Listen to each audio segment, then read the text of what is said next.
Oke,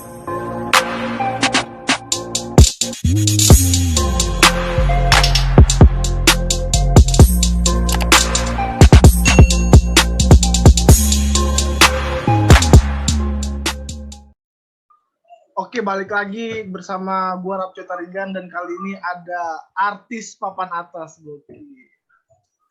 Bang Ben Danio. Lu lebih nyaman disebut artis atau komedian, Bang? Komedian, gue nggak mau jadi artis karena nyatanya artis di Indonesia nggak benar-benar artis lah. Sedangkan di luar negeri kan artis tuh artinya orang yang punya art. Ini kan artis artinya orang terkenal. Dan kebanyakan orang kan terkenal karena terkenal, famous for being famous, bukan karena mereka punya art. Tapi ngomong-ngomong soal terkenal, nama lu sudah terkenal, Bang. Gue riset beberapa hari lalu, ternyata ada di Wikipedia nama lu nih. Gue coba share screen dulu, coba.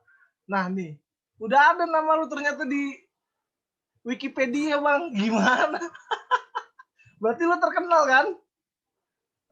Nggak ngerasa terkenal sih. Tapi ya, itu salah tuh universitasnya. Ada beberapa yang salah sih, cuman biar aja lah. Ada beberapa yang salah. Universitasnya salah. Cuman kan kalau Wikipedia bisa dibuat siapa aja. Oh iya sih. Tapi at least udah namanya di Wikipedia kan udah terkenal gitu loh. Ada orang yang mau nulis tentang lu kan udah terkenal seperti itu. Ya nggak tahu ini jatuhnya terkenal apa enggak. Ngerasa biasa sih. By the way, panggilan lu apa? Rapco? Coco. Coco, ya ampun so imut lu. Iya sih, orang-orang bilang kayak gitu so imut. Tapi memang gue imut sih, Bang. Ya. Oke. Bang, lu mulai stand up, ada ketertarikan stand up tuh dari 2014 tuh. Ya. Awalnya gimana tuh? Lu bisa punya minat ke sana seperti itu? Ya, kayak kebanyakan komik sih, tapi reference gua memang ada di ini, di komik luar. Di komik luar. Jadi kayak waktu itu tahun 2009, 2008 gitu. Itu gua nonton Russell Peters. Kayak nonton Russell Peters sama nonton Ricky Gervais. Tapi kalau Ricky Gervais nonton filmnya. Ricky Gervais tuh filmnya itu ngebecandain Tuhan. Filmnya kalau stand up-nya Russell Peters itu ngebecanain terus dia ngomongin orang India, orang Cina, buat gue tuh lucu, seneng banget gue ininya. Jadi kayak ada ya becanaan kayak gini, dan buat gue tuh lucu banget karena kasar gitu, nggak pernah diinin orang. Bahkan sampai di Suci pun anak-anak tuh kan misalnya tema liburan tuh, mereka tuh langsung Suci tema liburan ke season kemarin buat nyari referensi. Kan tema di Suci itu kan diulang-ulang aja. Kalau gue nyari tema liburan tuh stand up comedy on holiday. Jadi komik luar dulu yang gue tonton. Kalau yang di ini nggak satu frekuensi. Gitu. Awalnya ya dari Russell Peters sama itu. Tapi di Indonesia ketika lu lihat seperti itu, bisa nggak hal-hal seperti itu dibercandain seperti itu? Apalagi bicara soal bercandain Tuhan misalnya. Bisa, banyak kok yang udah gitu. Kalau di Affair kan begitu. Serius? Lu belum pernah nonton stand up Affair? Belum. Makanya nonton stand up Affair. Domisili mana? Boleh lah, nanti kan acara lu di Jakarta Pusat toh? Itu Coco anak Jakarta. Iya. Kerja dan stand up Affair. Kerja dan tinggal di Jakarta. Belum pernah gua nonton Affair. Wah, sayang banget. Gua tahu MLI yang bangsat-bangsatnya kayak gitu aja tuh gue tahu dari YouTube. Wah anjir, kata gue seru banget nih. Pas gue gue tahu tentang MLI itu tahun 2020 kemarin pas coronanya tuh, anjing gue nggak nonton lagi, kata gue. Itu iya kayak banyak kok acara Affair tuh bagus banget, lebih brutal dari yang di TV. Kalau lu lihat komen gue di YouTube itu mereka pada nonton Affair. Ya karena gue selalu tampil Affair, gue nggak ngerasa ini on air gitu, gue nggak bisa.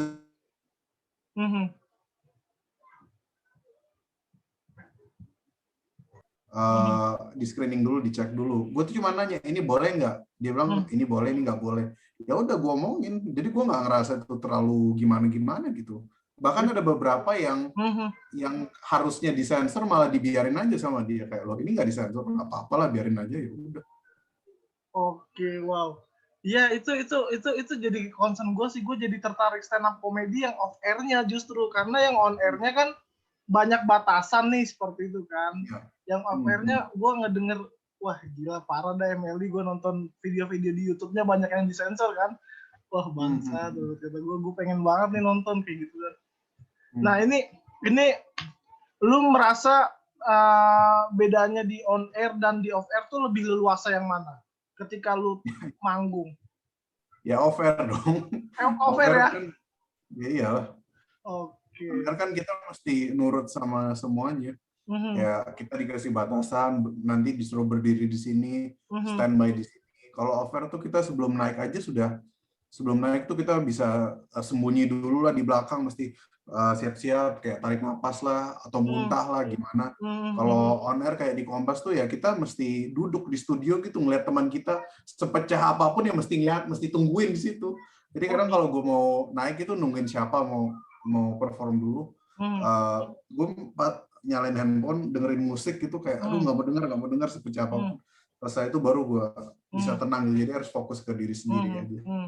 Oke. Bang, materi-materi di Kompas ada yang di-cut nggak sih? Atau ada yang dipotong nggak sih? Banyak. Serius? Itu materi gue materi lu menurut gue keren-keren, tapi masih banyak yang di-cut itu. Makasih. Sebenarnya sih di-cut bukan karena itu materi yang tabu atau gimana, cuman Kompas malas berurusan sama legalnya. Misalnya show apa itu ya? Gue tuh ada nyindir sedikit soal anak diadopsi. Nah, anak diadopsi itu show berapa ya? Itu ada Wika Salim tuh. Gue tuh pengen ngomong gitu karena ada Wika Salimnya. Anak diadopsi itu kan gue lagi nyindir Ruben Onsu tuh. Itu show 11 ingat gue. Gue nyindir Ruben Onsu. Tadinya tuh, tapi gue ngomongnya Angelina Jolie, jadi kayak tersembunyi gitu.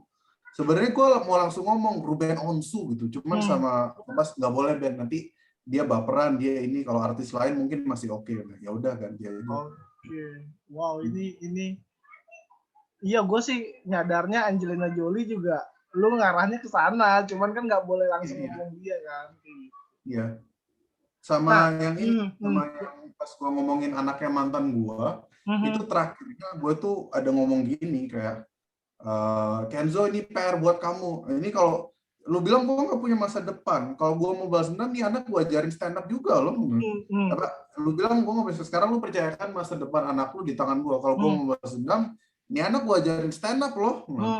Kenzo PR buat kamu, baca bukunya Ramon Papana. Tadi gue bandingin mau ngomong baca yang buku Ramon Papana atau pecahkan. Pecahkan kok Ramon Papana itu diksi lebih lucu, cuman sama Kompas di-cut katanya malas nanti dia ribut lagi apa lagi. Oke. Wow.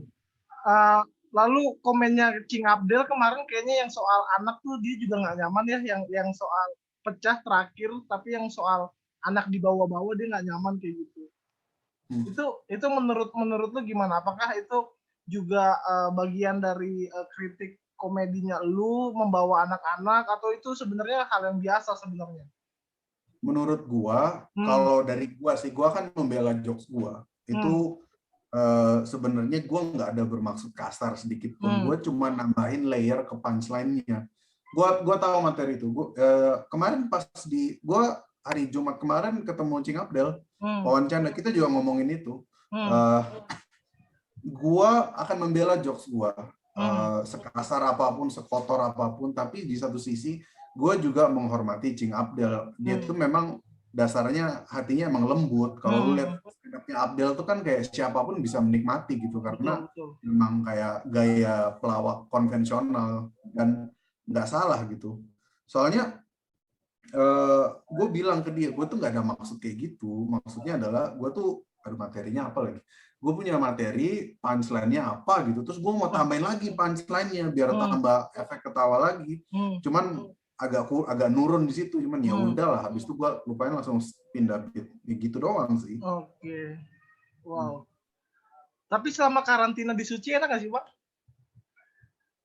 Enak apanya? Enak maksud gue dari komunitasnya atau dari kombutnya atau dari segi apapun seperti itu. Menurut gue sih enak aja. Gue nggak tahu ya kalau anak-anak lain. Kalau gue sih berbulan-bulan di hotel gitu, kayak gue kan 2 bulan lebih di hotel. Gue nggak tahu yang lain tuh jenuh apa enggak. Pasti ada yang jenuh. Kalau gue sih nggak jenuh, karena sebelum karantina itu gue kan ngajar online, kayak ada 8 bulan gitu. Jadi udah terbiasa stuck di satu tempat. Yang bikin jenuh adalah susahnya mau open mic gitu, Cek. Gue mesti ngetes materinya nih ke banyak orang gitu, nggak pernah bisa gitu. Jadi ngetes materinya ke mentor-mentor doang. Oke. Tantangannya di situ ya, apalagi nggak ada penonton ya. Ya. Oke. Wow, ini menarik. Tapi Bang, ini kan lu tadi sempat bilang lu jadi guru. Nah, kenapa lu berhenti jadi guru nih? Apakah tidak menjanjikan jadi guru? Menjanjikan, tapi gimana ya, selama sebenarnya sebelum pandemi pun kantor tuh udah sering berlaku tidak adil sama guru lokal gitu dibandingkan guru native. Cuman itu tidak adil dalam konteks yang masih bisa dipahami. Misalnya mereka digaji lebih gede, it's okay. Mereka punya pesangon dan lain-lain lebih oke. Mereka jam kerja lebih ini, ya nggak apa-apa, masih kayak ya udahlah rezekinya dia gitu. Masalahnya adalah sejak pandemi ini kan kayak kita kan jadi ngelihat gitu di situasi krisis itu bukan cuma di kantor gua tapi kan hampir di semua tempat gitu, kayak mana tempat yang punya manajemen dan leadership yang baik, mana yang sangat-sangat kurang. Nah, kantor gua tuh salah satunya, gaji gua dipotong habis-habisan, kerja gua di double, kerja gua bisa dibilang 2-3 kali lipat lebih intens. Dan jadi lu bayangin aja, dulu tuh pas ngajar tuh gue tuh ngajar siang. Gue kan ngajar 4 kursus.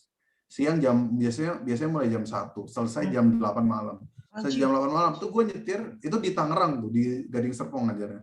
Gue dari Gading Serpong tuh langsung nyetir ke Ketawa Comedy Club atau ke Jakarta kemana. Gue open mic, gue stand up atau ada ngejob gitu sampai jam 12 jam 1, terus pulang tidur, besoknya kerja lagi sih yang biasa aja gitu. Sedangkan ngajar online tuh gue ngajar sama jamnya jam 1 sampai jam 8, tapi selesai ngajar tuh langsung blok tidur gitu.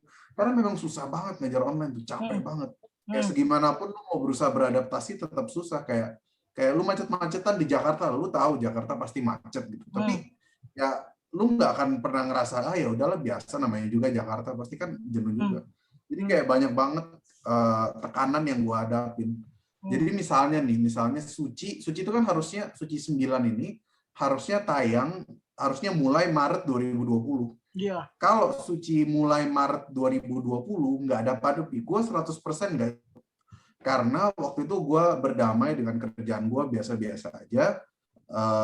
Ngejob juga ada aja, tiap bulan tuh nggak, tiap bulan 1-2 gitu. Buat gue tuh udah lebih dari cukup gitu. Buat gue itu udah dapat. Ya udah, gue jadi anteng-anteng aja, gue nggak buru-buru nyari gimana. Sedangkan selama pandemi ini gaji dipotong, kerja double, nggak bisa stand up, open mic nggak ada di mana-mana. Kalaupun ada terselubung banget. Jadi kayak keresahan tuh numpuk. Aduh, gue harus stand up nih, gue harus kayak selama berbulan-bulan. Ya udah, gue paksain aja ikut Suci itu. Jadi akhirnya lu memutuskan buat keluar seperti itu? Gue memutuskan untuk tidak melanjutkan kontrak. Gue udah komplain, udah beberapa kayak kontrak gue, hak gue itu disalahin, dan gue cuma minta hak, gue nggak minta raise, gue nggak minta naik gaji, gue nggak minta apa, gue cuma minta kontrak gue dipenuhin, kerjanya diringankan gitu sesuai kontrak, tapi mereka nggak penuhin, jadi ya gue langgar balik, gue langsung ini. Oke. Terus murid-murid lu ketika tahu lu maksudnya tidak melanjutkan kontrak, ada yang sedih kah atau ada yang kehilangan seperti itu? Karena kan lu ngajar anak-anak nih kan, seperti itu. Udah kenal sama gurunya 8 bulan seperti itu. Sedih sih pasti ada yang sedih, cuman kayak mereka udah terbiasa dengan situasi itu. Kalau lu tahu tempat ini gua, itu dia turnover rate-nya cukup tinggi, jadi mereka sudah sayang sama guru ini, tahu-tahu guru itu hilang. Jadi udah biasa banget mereka mah. Dan yang mesti di-concern itu kan orang tuanya sebenarnya. Anaknya mah ngikutin ini orang tuanya. Oke. Jadi memang manajemennya juga udah terbiasa ganti guru gitu, udah biasa guru pergi seperti itu ya? Ya masalahnya itu gue tuh bermasalah itu di kantor karena mereka melanggar hak gue. Mereka jadi kontraknya adalah gua tuh harusnya 6 bulan, kontraknya 1 tahun, 6 bulan tuh kerja 6 hari, 6 bulan kerja 5 hari. Sesimpel itu kok. Gue minta 6 bulan kerja 5 hari, terus gue bilang, ini gue minta 5 hari, nah jadi sudah bulan ke-8, gue udah di bridge kontrak gue selama 2 bulan lebih. Enggak 2 bulan, selama 2 bulan. Jadi kayak mereka udah ngelanggar, gue minta tolong, ini cari dong solusinya. Mereka kayak, ya minta maaf, cuma bisa minta maaf doang, ya minta maaf nggak selesai masalahnya. Oke. Wow. Jadi lebih ini ya, lebih kepada lu menuntut hak lu kepada sekolah ya, seperti itu. Gue bukan ngajar di sekolah, gue ngajar di tempat kursus. Oh, lu ngajarin tempat kursus dan itu kursusnya dari anak-anak sampai orang dewasa. Iya. Wah, gokil. Jam 1 siang sampai jam 8 malam, Bang? Biasanya jam 1 sampai jam 5 sampai jam 8 gitu. Anjir, gokil. Kenapa gokil? Biasa aja kali. Enggak, maksud gua ngajarin orang dewasa justru lebih sulit karena orang dewasa yang nggak punya basic bahasa Inggris sama sekali kan lebih susah. Misalnya lu mau ngajarin tensis misalnya, itu kan lebih lama kan jadinya kan. Siapa bilang? Serius lu bisa ngajarin orang-orang dewasa lebih cepat. Ngajar orang dewasanya, soalnya gini loh, gue tuh karena kebanyakan orang dewasa yang gue ajarin tuh mereka cuma nyari conversation. Kalau conversation itu ya basically cuma ngobrol doang. Kalaupun belajar tenses, gue ditanya ini, gue juga nggak tahu, gue juga lupa. Pasti gue buka lagi sebelum mengajar. Oh udah ngerti, nah baru gue ajar lagi. Sebenarnya tenses itu kan sebenarnya kan keperluannya lu belajar bahasa Inggris itu akademik atau mau conversation. Kalau untuk akademik ya harus tenses, grammar, bla bla. Kalau conversation ya ngobrol aja. Iya. Di bawah santai aja. Karena yang misalnya lu bahasa Inggris nih salah-salah nih, ya nggak apa-apa. Yang penting pesan lu tersampaikan. Karena yang akan mengkoreksi bahasa Inggris lu itu bukan orang bule. Orang bule nggak peduli salah-salah dikit, mereka maklumi. Yang nyebelin tuh anak-anak Jaksel pretentious itu bukan gitu grammarnya. Alah lu ngomong which is doang udah lakukan selalu. Kayaknya anak Jaksel itu terkenal untuk mengoreksi tensis ya. Anak Jaksel tuh terkenal apa ya setahu gue? Terkenal ngerasa kayak hipnya Jakarta. Kayak ngerasa hipnya. Padahal kalau mereka ketemu anak-anak yang di Kelapa Gading, Pantai Indah Kapuk, itu kayak aduh nggak ada apa-apanya kalian mah. Iya ya. Merasa high class mungkin Bang di Jaksel. Mungkin kan banyak spot nongkrong yang wow buat begayaan. Oke. Bang, tapi sebenarnya bicara soal stand up, teori stand up itu misalnya kayak punchline ataupun set up itu sebenarnya definisinya apa sih, Bang? Karena kan mungkin buat orang-orang yang pengen belajar nih soal stand up seperti itu. Oh, oke. Jadi stand up tuh jadi sebenarnya bukan cuma stand up sih, sebenarnya dalam semua konteks film, dalam konteks film atau iklan atau penulisan apapun lah, setup dan punchline itu nggak bisa terpisahkan. Jadi setup itu adalah situasinya, punchline adalah efek kejutnya, di mana lu ngarahin orang, di mana lu menciptakan sebuah situasi, lalu lu mengejutkan orang, lu gayanya seolah mau belok ke kiri atau ke kanan. Contoh, di rumah gua semuanya dari Cina, kulkas, AC, bokap. Nah, itu kan kayak kalau setup-nya adalah di rumah gua semuanya dari Cina, kulkas, AC. Kalau lu udah denger kulkas, AC, oh ini elektronik nih, TV. Oh enggak, ternyata gua ngomong bokap. Jadi itu kayak mengejutkannya di situ. Oke. Terus yang misalnya roll of three itu maksudnya barusan gimana? Gua tadi tuh. Maksud boleh diulang, Bang? Ya, rule of three itu jadi kayak efek kejut di bagian ketiga. Oh. Jadi kalau lu pernah dengar cerita-cerita ada orang Amerika, orang Jepang sama orang Indonesia. Biasanya kan yang aneh tuh di orang Indonesia ini. Jadi kayak dua orang Amerika sama orang Jepang ini sebenarnya juga diperlukan untuk memberikan efek kejutnya itu, untuk membangun narasi ada kejadian apa gitu. Jadi dan orang kalau di cerita kodiannya, cerita lamanya, misalnya kayak ada orang Amerika dia ada orang Amerika, orang Jepang, sama orang Indonesia. Dia lagi jalan bareng, mereka lagi di atas pesawat, orang Amerika keluarin tangan. Terus dia bilang, wah kita lagi di atas Amerika, kok bisa? Iya, tadi aku megang tangannya patung Liberty. Oh, terus orang kedua, orang Jepang, dia keluarin tangannya keluar pesawat, wah kita sudah ada di Tokyo, kok bisa? Iya, tadi tangan aku megang apa sih yang megang tangannya Gundam gitu. Terus yang ketiga orang Jepang, enggak, kita sekarang lagi di Tanah Abang di Jakarta, Indonesia. Kok bisa? Iya, tadi aku keluarin sebentar, arlojiku hilang. Nah, maksudnya kan itu jokes-jokes yang bangun narasinya gitu. Nah, kalau misalnya itu di reverse engineer, kita balikin kayak tangannya dikeluarin, ada orang Jakarta naik pesawat, tangannya dikeluarin, wah kita lagi di Jakarta, arlojiku hilang gitu. Itu sudah nggak ngerti orang maksudnya apa. Ya iya, arloji hilang, tapi kan dua orang pertama itu penting untuk membangun narasi itu di rule of three. Berarti memang kalau dalam penulisan itu memang harus tahu teori atau memang kita nulis aja tuh gimana Bang? Kalau dalam penulisan, kalau kita lagi nulis.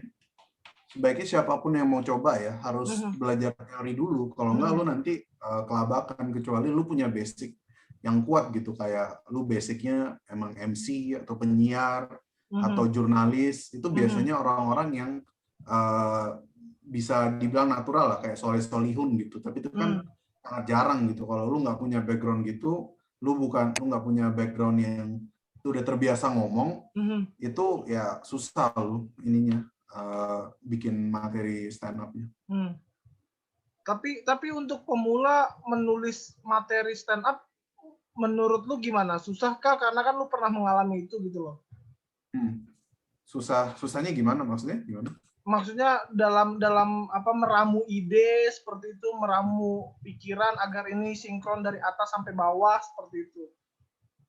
Menurut gue gampang-gampang susah sih, kayak misalnya lu pemula nih mau coba stand up, ya yang lu harus lakukan pertama adalah coba menulis dulu, lu mau cerita apa gitu. Paling gampang sih storytelling, kayak cerita ya tentang hidup lu. Jadi kayak gue ini seorang apa, gue tuh hobinya gini, gue tuh ada masalah gini. Biasanya tuh yang menarik tuh ada masalah gitu, kayak kalau misalnya dia jujur, itu lucunya tuh lebih gampang. Gue pernah nonton di Ketawa, ada cewek, dia tuh akuntan, kalau auditor atau apa, akuntan. Nah, jadi dia datang gitu, dia bilang, gue ini umur 25, gue ini auditor, gue tuh kesel banget gitu kerja di kantor gue sama orang tua semua. Lu bayangin gue kuliah capek-capek jadi auditor. Tahu-taunya gue mesti ini. Tahu-taunya gue cuma disuruh, Pak, ini tolong, Mbak, ini tolong caranya kirim email gimana ya? Ini nyarain presentasi gimana ya? Ya elah, kalau gitu mah Obi juga bisa gitu.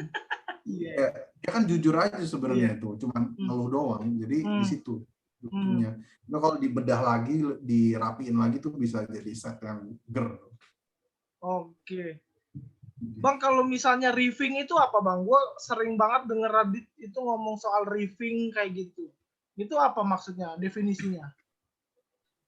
Ya, jadi riffing itu sebenarnya sih istilah gampangnya sih apa ya?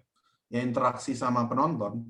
Terlepas penontonnya ngebalas atau enggak, kayak lu ngeliat sesuatu yang aneh nih dari penonton, terus lu bahas penonton itu, lu jadikan punchline atau gimana. Kalau lu misalnya di acara komedi gitu, acara komedi kayak Ridwan Remin tuh bisa belak-belakan gitu bilang ke orang, Mas mundur jeleknya kelewatan gitu.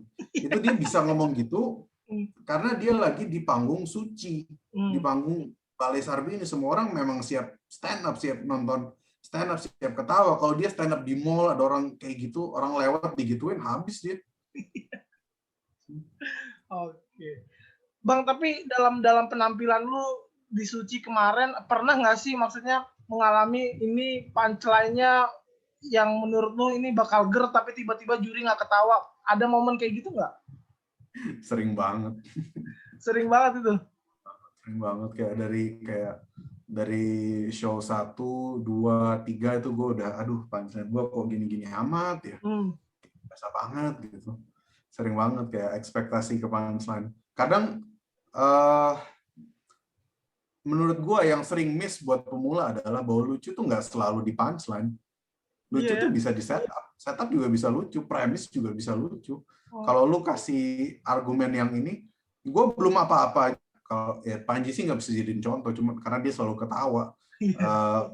Tema bebas, gue langsung bilang, ya bebas adalah hal yang dirindukan orang Cina di luar gitu. Padahal tuh baru setup, gue belum ada punchline. Pas setupnya pecah, punchline-nya kok malah begini ya. Iya benar. Gue bodo amat, sikat terus. Jadi pas lu tahu di atas panggung punchline lu nggak terlalu lu gimana tuh di atas panggung? Apakah lu berusaha mensiasati dengan yang lain atau ya udahlah seperti itu? Ya udahlah, materinya kan udah jadi, sudah harus kalau materi 1 nggak kena, tembak lagi ke materi 2, materi 3 gitu-gitu aja tuh. Gitu. Nggak bisa tiba-tiba improve di atas panggung sesuai beda dengan materi seperti itu. Sangat bisa, cuman harus diingat adalah ini kan kompetisi, kayak kita itu juri kan ngelihat konten, ngelihat temanya gimana, ngelihat kalau kita improvisasi itu belum lagi waktunya nanti kalau waktunya bocor tuh nilainya tuh sakit loh, bisa dikurangin banyak gitu. Oke. Nah, penilaian juri itu sebenarnya gimana sih, Bang? Dalam menilai para peserta seperti itu, mungkin lu bisa sharing karena gue kepo gimana ini Radit menilai, tiba-tiba bilang bagus kayak gitu. Gimana Cing Abdel menilai seperti itu? Jadi mereka tuh, gue nggak tahu nih gue boleh ngomong ini apa enggak sih, tapi bodo amat lah, pasti banyak juga yang udah tahu. Jadi juri itu sebenarnya nggak, kalau dulu setahu gua ya, dan gua bisa aja salah, itu masih debat gitu, si ini aja, si ini. Tapi kalau sekarang tuh kayak, kecuali ada 2 penampilan yang jelek banget atau 2 penampilan yang bagus banget, itu mungkin bisa diskusi. Cuman kalau secara keseluruhan, mereka tuh nonton gitu, langsung dikasih nilai 80, 90 gitu, 80. Jadi nanti sudah selesai, kita lihat nilainya, misalnya Gilang 224, Ben 226 gitu. Jadi ya sesimpel itu hitungannya. Jadi langsung mereka tulis nilainya, langsung diambil sama tim Kompas, dicatat, langsung diniin. Jadi kalau close mic mereka juga dilihat, oh ini yang paling rendah, berarti ini yang close mic. Faktor apa aja yang dinilai Bang dalam stand up? Kalau ini ya semuanya sih, kayak tergantung jurinya sebenarnya. Kalau Panji, setahu gue Panji itu setahu gue lebih Wallace gitulah, yang penting lucu. Radit tuh nggak terlalu pentingin harus lucu banget, karena Radit tuh sebenarnya gampang ketawa. Gue perhatikan Radit tuh gampang ketawa, cuman nggak kedengaran. Si Panji itu ketawanya keras banget gitu. Panji itu ketawanya keras banget. Kalau Abdel itu dia sangat ini ke temanya, pokoknya materinya tuh harus sesuai sama tema. Dia tuh pingin banget materinya tuh, ya kalau temanya kuliner, ya ngomongin kuliner, jangan kemana-mana gitu, jangan ngomongin pacaran. Kalau temanya liburan, ya jalan-jalan apa, jangan yang lain-lain gitu. Oke. Berarti setiap juri memang beda-beda ininya ya, beda-beda cara pandangnya terhadap stand up comedy itu sendiri ya, dan cara penilaian itu ya. Oke. Ini menarik sih Bang. Bang, di materi lu terakhir ngebahas soal musik, film ya? Film atau musik tuh? Yang musik ya? Apakah memang lu seberani itu untuk menulis tentang K-pop atau gimana Bang? Atau memang lu udah nggak ada referensi lagi untuk menulis? Jadi gini ya.